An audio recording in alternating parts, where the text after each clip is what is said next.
साहित्य टीवी के सभी दर्शकों को नमस्कार। आप देख रहे हैं साहित्य टीवी और मैं जयपुर से सुमिता नारपाल। हर्षोल्लास के माहौल में कविता कारवां मासिक बैठक रुड़की में हुई संपन्न।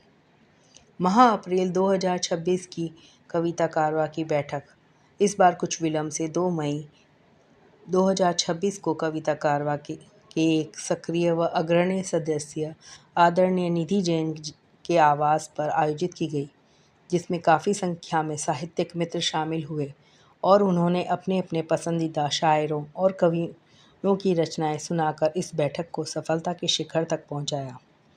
आज की बैठक में उल्लेखनीय उपस्थिति रुड़की में कविता कारवां की नींव रखने वाले संस्थापक सदस्य आदरणीय नीरज नैथानी की रही, जो इस बैठक में शामिल होने के लिए श्रीनगर गढ़वाल से पधारे थे।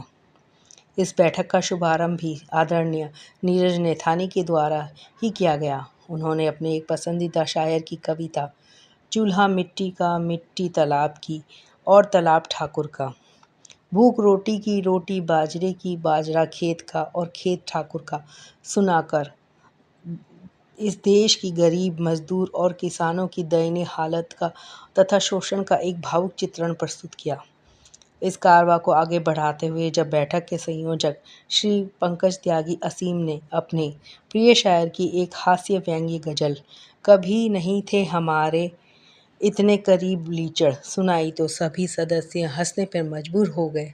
कविता कारवां के वरिष्ठ सदस्य आदरणीय सुबोध पुंडीर सरित ने अभिज्ञान शाकुंतलम के जब कुछ श्लोक पढ़े और उनका अपने द्वारा हिंदी में किया गया काव्य रूपांतरण प्रस्तुत किया तो उनके इस प्रयास पर पूरे सदन ने सराहना की। मेजबान निधि जैन की रचना माँ और बेटी के संबंधों को रेखांकित करती हुई थी, उसे भी काफ़ी पसंद किया गया। आदित्य सक्सेना द्वारा पढ़ी गई रचना हंस के बोला करो ने सभी सदस्यों को गुदगुदाया। श्रीमती अनुपमा गुप्ता ने जब निराला जी की रचना वह तोड़ती पत्थर सुनाई तो माहौल काफ़ी गंभीर हो गया। देश के सुप्रसिद्ध साहित्यकार श्री कृष्ण सुकुमार ने जब अपने पसंदीदा शायरों की गज़लों के कुछ अशायर प्रस्तुत किए तो इस महफिल को उन्होंने नई ऊंचाइयों तक पहुंचाने का कार्य किया। नवीन शरण निश्चल द्वारा प्रस्तुत रचना दरिया, पर्वत, पेड़ चीखते हैं को भी पसंद किया गया।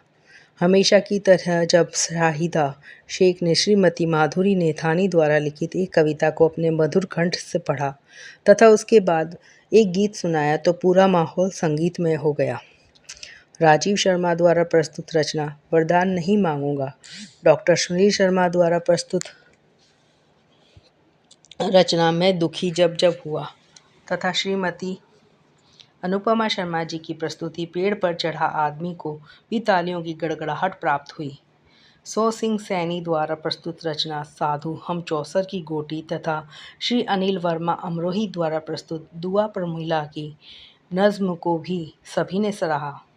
आदरणीय गोपाल शर्मा जी ने जब अपनी बुलंद और प्रभावशाली आवाज़ में दिनकर की रचना रात वो कह गया मुझसे सुनाए तो सभी लोगों ने उनकी प्रस्तुति का दिल खोलकर स्वागत किया।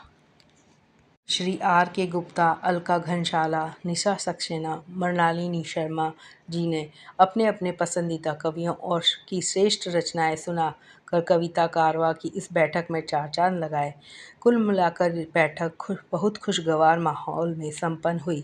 इस बैठक में आदरणीय सुबोध पुंडीर सरित जी ने यह शुभ सूचना भी सभी को दी कि उनका तीसरा काव्य संग्रह एक हुंकार एक झंकार प्रकाशित होकर आ गया है, जिसका वह उचित समय पर शीघ्र ही लोकार्पण करेंगे। इस कामना के साथ कि माह मई में कविता कारवां की बैठक में फिर सभी साथी मिलेंगे, इस बैठक का समापन किया गया।